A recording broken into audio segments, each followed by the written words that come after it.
happiness is having a healthy body and being able to do what I like to do. Happiness for me is about being with my family, spending time in nature, and walking my dogs. Joining me today as we cover this topic on the pursuit of happiness. I wanted to share a couple videos, just some clips of people that I know around the world who I think are really happy. I know when I think of things that make me happy, I think of my animals, I think of my children when they're getting along, I think of taking a nap. Those are all the things that make me happy. But what I want to suggest in this video is perhaps I've been looking at the wrong places, because when my children don't get along, or my animals are taken away or something happens, then that might mean that I would be unhappy. So what I want to suggest today is that in the pursuit of happiness is really about pursuing something that's really deep within. And that's what we're going to talk about today. So in the context of what we're doing is finding your purpose. There are 6 main P's that I'm going to cover over the next few weeks. So the pursuit of happiness is the one today. Then we're going to talk about finding your passion. We're going to talk about getting physical.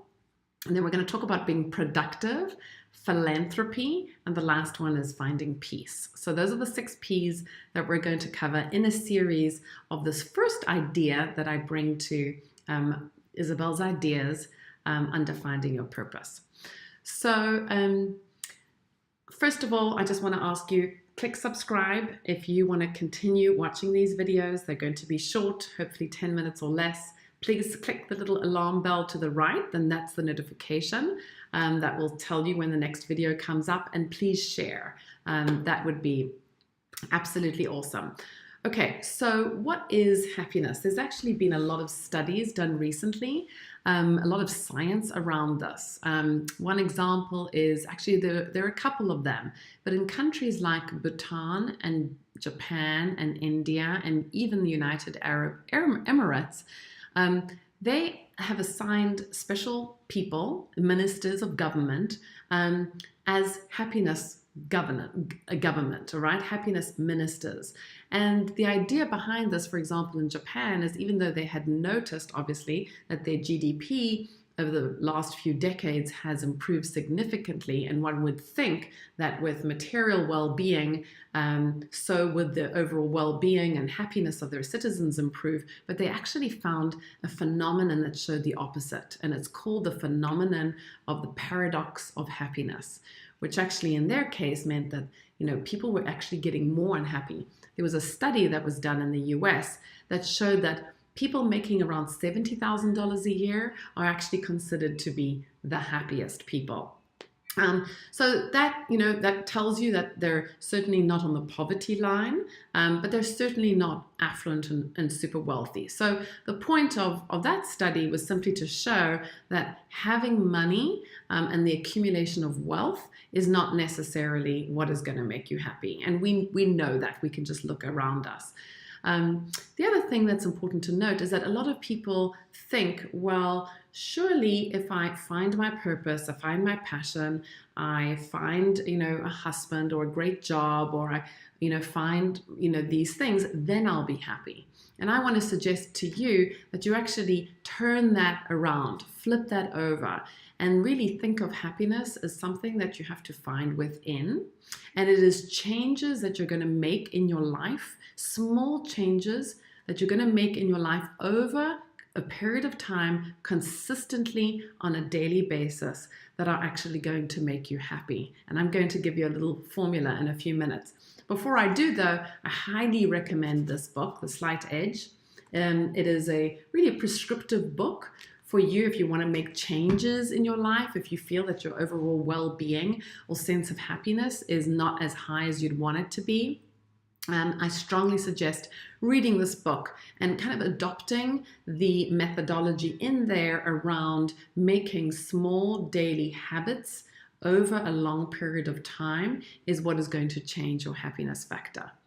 All right, so what are the 5 main things that I have in studying and looking at the science and interviewing lots of people and really practicing it in my own life, honestly? what are the 5 main things that I think are almost formulaic that will drive your happiness factor?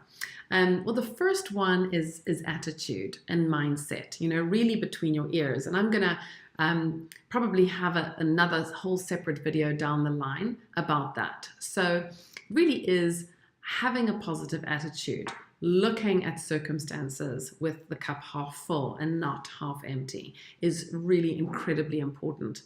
The second one is developing a community and making sure that you have love in your life. So developing a strong community of positive, like-minded people. So they say that you are the sum of the 5 people that you spend the most time with. And so if you do have people in your life that are toxic or negative or put you down, I would suggest really separating from that and really looking at the community that you've built around yourself and making sure that there's a lot of love in that community. The third one is to express gratitude on a daily basis. So being thankful for what you have and not continually looking and comparing or being envious or jealous. I would just suggest that expressing gratitude, really expressing it, developing daily practices, morning and evening, of noting down the things that you're really thankful for are going to be a key part of you shifting your mindset and becoming happier. The fourth one is practicing service. And so when one starts to think outside of yourself and starts to think about how you can really help other people and how you can make an impact in other people's lives, I promise you, your own level of happiness is going to improve from that. And then the last one is really more about finding that joy within despite your circumstances. And for my personal belief system, I believe that comes from having a sense of faith. So whatever you put your faith in, whatever you find your hope in is going to be really, really important. And just having an understanding of something that's greater than yourself, a sense of spirituality. So those are the 5 things that I have personally come to the conclusion when I've looked at the science and I've read the books that I think you're going to see a dramatic improvement in your own level of happiness. And I really hope that helps. So I'm going to leave you with 2 little exercises. One is to really think about the things that make you happy. There's nothing wrong with developing, having more of the things that make you happy. So if it's taking walks or watching a sunset, do more of that for sure.